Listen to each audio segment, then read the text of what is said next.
아멘. 하나님께서 오늘 우리 가운데 주신 말씀 창세기 12장입니다.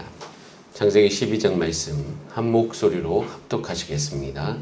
여호와께서 아브라함에게 이르시되 너는 너의 고향과 친척과 아버지의 집을 떠나 내가 내게 보여줄 땅으로 가라. 내가 너로 큰 민족을 이루고 내게 복을 주어 내 이름을 창대하게 하리니 너는 복이 될지라.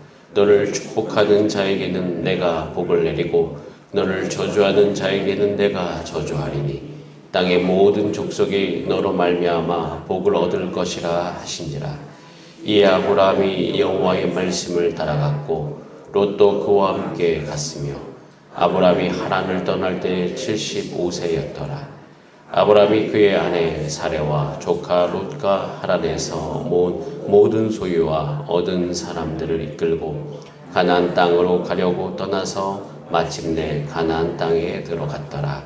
아브라함이 그 땅을 지나 세겜 땅 모래 상수리 나무에 이르니 그때 가나안 사람이 그 땅에 거주하였더라.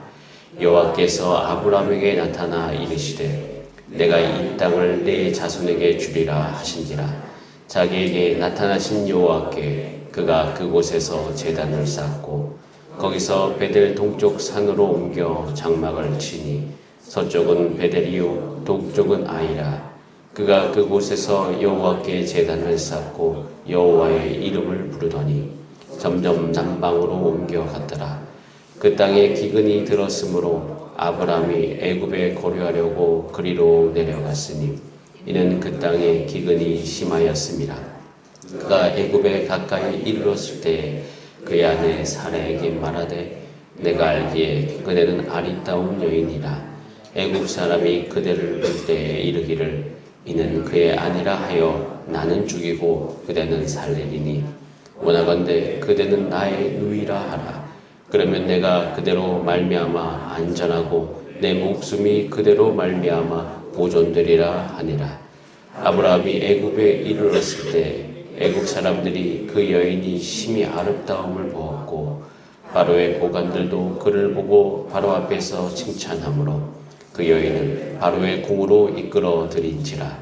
이에 바로가 그로 말미암아 아브라함을 후대하므로 아브라함이 양과 소와 노비와 암수 나귀와 낙타를 얻었더라. 여호와께서 아브라함의 아내 사레의 일로 바로와 그 집에 큰 재앙을 내리시니라. 바로가 아브라함을 불러서 이르되 네가 어찌하여 나에게 이렇게 행하였느냐? 네가 어찌하여 그를 내 아내라 내게 말하지 아니하였느냐? 네가 어찌 그를 누이라 하여 내가 그를 데려다가 아내를 삼게 하였느냐? 네 아내가 여기 있으니 이제 데려가라 하고 바로가 사람들에게 그의 일을 명하매 그들이 그와 함께 그의 아내와 그의 모든 소유를 보내었더라. 아멘. 다 함께 기도드리겠습니다. 하나님 우리 백성 삼아주시고 우리의 편이 되어주셔서 감사드립니다. 하나님이 자기의 자녀들을 하나님의 열심으로 돌보시기를 원하시오니 주님 우리 인생에 주와 동행하게 해주시고 우리의 마음은 이제는 하나님 아버지의 마음이 어디에 있는지에 관심 있게 하여 주시고 주의 말씀을 듣게 하여 주시고 우리가 주님의 뜻에 순종하는 우리의 삶 될 수 있도록 역사하여 주시옵소서. 그래서 하나님을 더 깊이 알아가게 하여 주시고 우리를 통하여서 하나님의 성품, 능력 드러나게 하여 주시옵소서. 오늘도 주의 말씀 앞으로 나아갑니다. 주님 지혜와 계시의 정신을 허락하여 주셔서 오늘도 주님의 마음 우리 삶을 향한 구체적인 하나님의 뜻을 발견하는 그 하루 될 수 있도록 주님 도와주시옵소서. 감사드리며 예수님의 이름으로 기도드립니다. 아멘. 함께 읽어본 말씀으로 너로 큰 민족을 이루고 라는 제목으로 하나님의 말씀 나누겠습니다. 어제 여러분들과 함께 이렇게 나눴습니다. 하나님의 역사가 가장 큰 곳이 우리의 삶에 결핍이 있는 곳이다. 여러분 현재 여러분 삶 가운데 어려움 가운데 계신 성도님들 그 마음과 그 가정에 하나님의 위로가 있기를 기도합니다. 그리고 또 한 가지 여기서 더 세심하게 기도해야 될 것은 우리의 결핍이 분노가 되지 않게 하여 주시고 우리의 결핍이 불평이 되지 않게 하여 주시고 오히려 우리가 느껴지는 그 어려움이 하나님을 향한 갈급함이 되게 하여 주시옵소서. 마태복음 5장 3절에 이런 말이 있습니다. 심령이 가난한 자는 복이 있다. 복이 있나니 천국이 그들의 것이라. 하나님 주를 향한 그 갈망함이 우리 삶 가운데 있을 때 그 갈망이 있는 모든 성도님들 여러분들 가운데 하나님의 천국을 경험하게 되는 하루 되기를 간절히 원합니다. 이런 어떤 마음 가운데 아브라함도 그 갈급한 심령이 있었습니다. 어제 나눴듯이 11장 30절에 모든 어떤 그 우리의 조상들 가운데 자손들이 이어져 왔는데 아브라함은 자손이 없는 겁니다. 사례가 임신을 하지 못했어요. 그런 가운데서 그의 마음은 굉장히 어려움 가운데 들어갔을 때 하나님께서 말씀하십니다. 우리 같이 한번 오늘 1절부터 3절까지 말씀을 쭉 다시 한번 읽어보겠습니다. 시작. 여호와께서 아브라함에게 이르시되 너는 너희 고향과 친척과 아버지의 집을 떠나 내가 내게 보여줄 땅으로 가라. 내가 너로 큰 민족을 이루고 내게 복을 주어 내 이름을 창대하게 하리니 너는 복이 될지라. 너를 축복하는 자에게는 내가 복을 내리고 너를 저주하는 자에게는 내가 저주하리니 땅의 모든 족속이 너로 말미암아 복을 얻을 것이라 하신지라. 자손이 없는 사레에게 하나님께서 창세기 12장 2절에 말씀하시죠. 내가 너로 큰 민족을 이루겠다. 자손이 없는데 아들 한 명 없는데 내가 너로 큰 민족을 이루겠다고 한 그 하나님의 말씀이 자신을 향한 하나님의 뜻인 줄 알았습니다. 이것을 믿었습니다. 이것을 믿고 난 다음에 아브라함은 그때 이제 부르심을 알게 된 거죠. 전 인생을 다 걸어버립니다. 그래서 결단하고 어떻게 해요? 고향과 친척과 아버지의 집을 떠나게 되어져요. 그리고 그 안에서 하나님이 보여주는 그 땅으로 가게 되어집니다. 그럼 하나님께서 불러서 어느 한 곳으로 그 땅으로 가게 하신 것, 하나님의 놀라운 계획하심이 있어요. 그 계획하심이 어떻게 펼쳐질지는 이제 13, 14, 15, 16 이게 쭉 진행되면서 그것이 구체적으로 나옵니다. 우선 오늘은 하나님께서 이런 우리의 인생의 결핍 가운데 하나님께서 하나님의 백성 삼으신 자들을 통해서 그것을 온전하게 메꾸어 가신 하나님이신 것이 이제 드러나는 것이에요. 여러분, 하나님께서는요, 하나님의 나라가 이 땅 가운데 세워지는데 매우 큰 열심을 가지고 계십니다. 그럼 이 사실을 꼭 기억하셔야 돼요.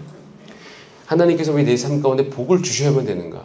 왜냐하면 내 자체가 하나님의 백성이고 내가 어떻게 되는 것은 하나님 나라의 굉장히 중요한 사업이기 때문입니다.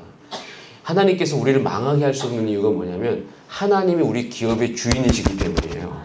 여러분, 우리가 한 기업의 주인으로서 우리의 온 삶은 그 기업이 어떻게 하면 잘 될 수 있을까를 고민하는 거예요. 그 기업을 망하게 하는 것은 그 마음속에 하나의 그 일편에 그 마음 자체가 없습니다. 망하게 하는 것은 그 사람의 마음속에 아예 없는 이야기예요. 하나님께서 이야기합니다. 내가 너를 백성 삼은 것은 우리의 인생이 하나님의 기업입니다. 우리 인생 자체가 하나님의 기업입니다. 그렇기 때문에 우리의 인생을 기업 삼으셨기 때문에 우리 인생의 주인 되신 하나님께서는 우리를 온전하게 이끌어 가십니다. 그래서 이제 하나님의 열심이 시작되는 거예요. 창세기 12장 1절부터 우리 창세기 11장에 하나님의 깊은 고민을 우리 느끼지 않았습니까? 인간들이 모여가지고 이제 벽돌 만드는 그 기술 하나 익혔다고 바벨탑을 쌓고 하나님과 전혀 상관없이 살아가고자 하는 그 하나님 나라가 전혀 아닌 거죠. 그곳에서 결핍이 있는 그 아브라함 가운데 하나님께서 나타나시고 이 바벨탑 속에서 이제는 이 아브라함을 부르셔서 믿음의 백성을 일으키시고 하나님 나라가 시작된 겁니다. 그것은 우리의 삶에도 적용돼요. 우리 인생의 가장 연약한 곳에서 하나님을 믿는 믿음으로 저와 여러분 가운데 하나님 나라가 시작되었습니다. 자, 그런데 이 결핍이라고 느꼈던 이곳이 하나님의 열심이 드러나는 곳이에요. 하나님의 나라가 시작되어지면 그럼 한번 따라해요. 하나님의 열심이 시작되었다.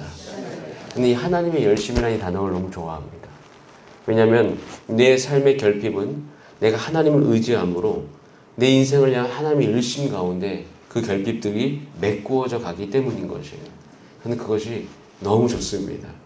그러면 이런 하나님의 열심은요, 시작되었고 이제는 아주 구체적으로 나타납니다. 오늘 본문 읽은 본문 말씀에도 그 아브라함의 향한 하나님의 열심이 나타나는데요. 자, 10절 말씀 한번 같이 볼까요? 10절입니다. 시작. 그 땅에 기근이 고려하려고 그리로 내려갔으니 이는 그 땅에 기근이 심하였습니다. 기근이 일어났습니다. 하나님 말씀 듣고 떠났는데 그의 삶 가운데 기근이 들었어요. 기근은 굉장히 어려운 이야기입니다. 먹을 게 없다는 거예요. 특히 유목민족인데 그래서 그가 결정한 것은 애굽으로 갑니다. 물론 이 애굽에 간 것이 잘했다, 잘못했다, 어쩔 수 없었다. 다양한 의견들이 있습니다. 근데 한 가지는 분명해요. 이 다양한 의견들은 약간 좀 차이가 있고 그 모든 견해들이 결론적으로 하나의 이야기 안에서 다 들어있어요. 잘한 것도 있고 잘못한 것도 있고 어쩔 수 없는 것도 있었어요. 그건 우리 인생 문제가 똑같습니다. 여러분 삶 가운데도요. 애굽에 가는 건 사실 옳지 못할 수도 있고 어려움일 수도 있지만 잘했다, 잘못했다, 어쩔 수 없었다. 아브라함에게도 딱 그 한계가 있고 여러분 가운데도 그 한계가 있습니다. 근데 한 가지는 분명한 것이 어려울 때 살려고 애굽으로 갑니다. 지금 아브라함은 믿음으로 말미암아 시작을 했지만 그의 연약한 가운데 살기 위해서 어쩔 수 없는 선택을 해가요. 그래서 애굽으로 가요. 근데 애굽으로 가서 또 살기 위해서 한 가지 선택을 더 합니다. 자, 12장 12절 이렇게 나와 있어요. 애굽 사람이 그대를 볼 때 이르기를 이는 그의 아내라 하여 어떤 위협이 있습니까? 나는 죽이고 그대는 살리리. 사례가 엄청 있었나 봅니다. 그래가지고 위협을 느낄 정도로 내가 이 아내를 데려갔는데 이 아내 보고 그 왕이 이제 동하여가지고 나를 죽여버릴 수 있겠다. 그래서 어떻게 해요? 나의 누이라 하라. 여러분 이것은요 하나의 가능성을 여는 거예요. 내 누이라고 하면 아내라 해서 나를 죽일 수 있지만 누이라면 어떡합니까? 데려가겠죠. 예, 이런 일들이 일어나는 거예요. 여러분 이 선택이 이 안에 다 내포되어 있습니다. 여러분 제가 나중에 이제 이 아브라함의 인생을 또 다른 관점을 한번 보고 싶은 게 뭐냐면 아브라함 옆에 있는 아내 사라의 이야기예요. 아브라함은 하나님의 은혜 받아가지고 믿음 가운데 선택하는데 이것이 사라에게 굉장히 안 좋은 선택이 될 때가 많습니다. 정말 그래요. 오늘도 마찬가지입니다. 이 선택으로 사라는 위험에 처하죠. 궁으로 들어갑니다. 이것은 무슨 이야기예요? 결혼의 의미죠. 근데 이것으로 또 한 가지 16절에 보면 아브라함이 이득을 얻어요. 여러분 이쯤 되면 우리 여성분들 입장에서 아브라함이 잘했습니까? 못했습니까? 자기 아내 하나 지켜주지 못하는 참 우유부단한 남편. 여러분 아브라함의 핵심 기질 중에 단점 중에 우유부단함이 있어요. 그리고 결정적인 순간에 뒤로 숨어버립니다. 이런 경우들이 참 많아요. 그러니까 아브라함은 아주 큰 사람이고 그릇은 넓으나 어떤 한 시점에서는 그 기질적으로 어떤 뒤로 숨고 자기 책임으로부터 이렇게 벗어나고자 하는 그런 것을 가지고 있는 분이에요. 그러다 보니까 어떻게 돼요? 사실 이건 별로 좋지 않은 이 가정 가운데 어려움을 초래할 수 있는 선택입니다. 자, 그런데 이쯤 되면 아브라함에게 나타나가지고 너 뭐하고 있냐 이렇게 얘기하셔야 되는데 저는 사실 오늘 이 본문에 있어서 12장에 있어서 저는 가장 큰 은혜가 12장 17절이에요. 같이 한번 읽어보겠습니다. 12장 17절 시작. 여호와께서 내 사레일로 바로와 그 집에 큰 재앙을 내리신지라. 너무 깜짝 놀랐습니다. 여호와께서 아브라함에게 나타나셔서 사실은 너 뭐하고 있냐 이렇게 얘기하시는 게 아니라 이제 아브라함이 아무것도 못하는 거예요. 나 아내를 지킬 수 없으니까 누가 지켜드려요? 하나님이 지켜주셔요. 여호와께서 친히 스스로 아브라함을 완전 제껴버리십니다.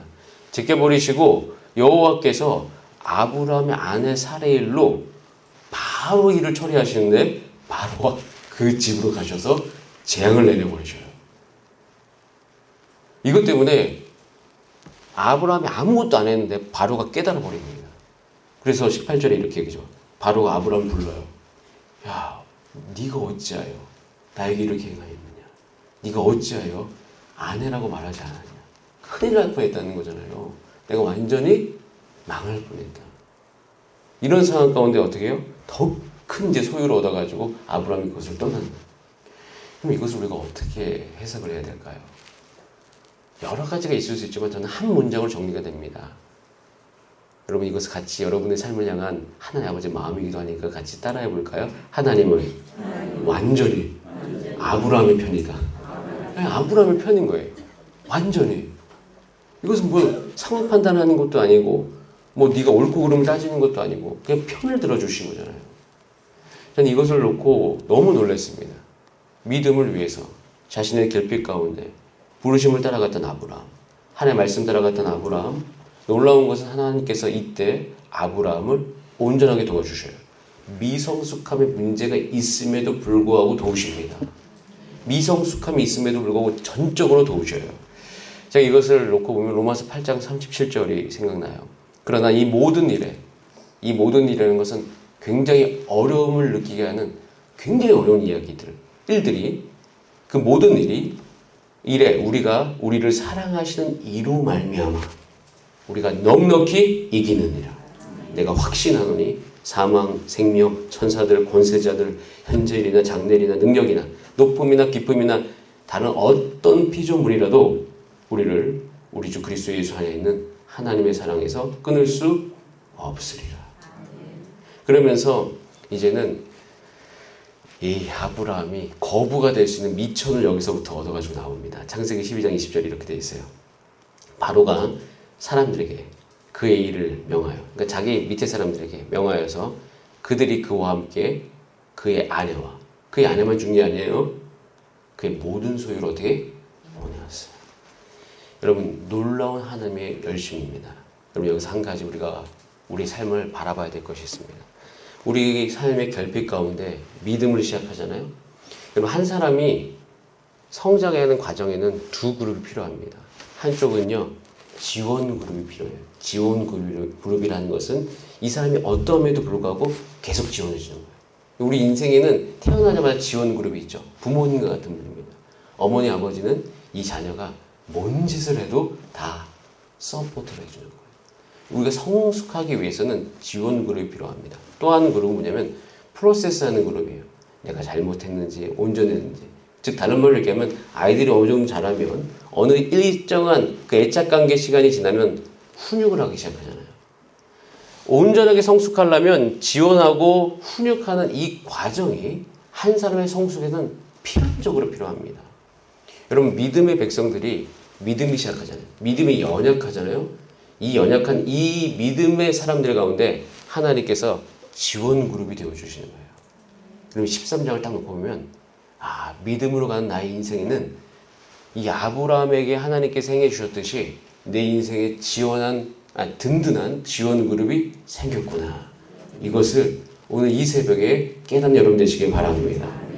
그리고 이제는 이 그룹만 있는 것이 아니라 13장으로 넘어가기 시작하면 서포트 그룹이 같이, 그러니까 서포트 그룹 말고 이제 하나님께서 우리를 훈육해 주시는 그 또 다른 모습이 등장해요. 이 두 가지 모습이 아브라함의 평생이 따라다닙니다. 저는 이것이 우리 인생의 재미예요. 저 제 인생을 돌아봅니다. 하나님이 결핍 가운데 하나님께 내 삶을 의지했더니 하나님께서 저를 이끌어 주셨습니다. 25년의 시간을 통하여서 하나님께서 모든 걸 메꿔 주셨습니다. 그런데 제가 어려울 때가 참 많았습니다. 기근을 만날 때가 있었고 아브라함과 같이 애굽으로 내려가고 싶을 때가 많았습니다. 그때 항상 고민했어요. 이 믿음의 길을 가는데 누가 나를 지원해 줄까? 누가 나를 채워줄까? 여러분 삶 가운데 하나님께서 여러분을 격려하시고 위로하시고 중요한 단어 내 미성숙함에도 불구하고 하나님께서 채워주실 줄 믿습니다. 이게 너무 중요해요. 제가 예전에 기도한 적이 있어요. 하나님 그래 제가 압니다. 제가 미성숙합니다. 근데 하나님 의지하며 살아가는 내 인생 가운데 하나님 도와주세요. 난 아무도 내 뒤를 밀어주는 사람이 없습니다. 하나님만이 할 수 있어요. 하나님 나를 좀 든든하게 나의 지원자가 되어주세요. 이렇게 기도를 참 많이 했습니다. 놀라운 사실은 하나님께서 그때마다 다 하나님의 능력으로 행해 주셨습니다. 그러면서 우리는 어제 읽었던 그 마지막 구절을 다시 한번 읽어보기로 시작하는데요. 고린도서 12장 9절인데 제가 읽어드리겠습니다. 나에게 이르시기를 내 은혜가 내게 족하도다.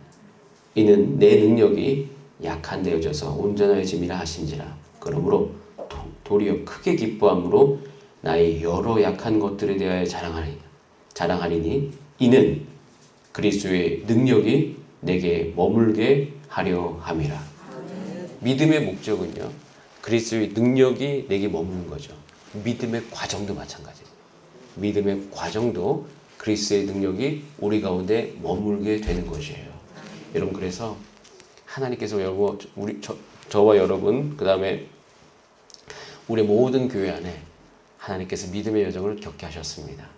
지금까지 인도해 주셨어요. 우리 다시 이 지점에서 하나님의 능력이 우리 삶 가운데 머물기를 기대하면서 다시 출발하기를 원합니다. 그걸 원하는 여러분들 삶 가운데 하나님께서 하나님의 역사를 든든하게 지원하면서 베풀어 주실 것을 믿습니다. 다 함께 기도하겠습니다. 이 시간 기도하실 때 하나님 감사합니다. 아브라함에게 베풀어 주신 그 호의를 나에게도 베풀어 주시옵소서. 그리고 또 한 가지, 이제 내가 주님만을 따라갑니다. 주님 나를 인도하여 주시옵소서. 우리 다음에 그렇게 주여 한번 부르신 다음에 합심으로 기도하시겠습니다. 주여, 살아계신 하나님 아버지 감사합니다.